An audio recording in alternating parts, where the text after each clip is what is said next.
Каждый день мы с вами топчем казанские улицы, но не всегда помним, в честь кого они названы. Именно поэтому мы сегодня решили вам рассказать, что же за такая улица Муштари и в честь кого она названа.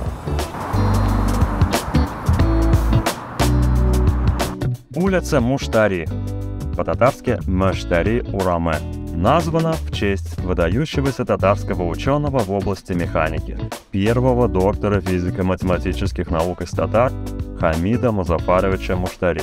На доме, где жил легендарный деятель науки, расположена мемориальная доска. Что еще интересного на улице Муштари? Это, конечно же, музей Баратынского, очень такой, знаете ли, исторический. И прямо напротив него турецкое посольство.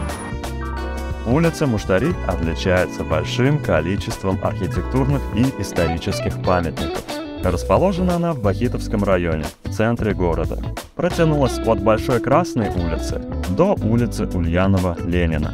Ну и, пожалуй, главная локация улицы Муштари – это художественное училище имени Фешина. Состояние его не совсем художественное, так скажем.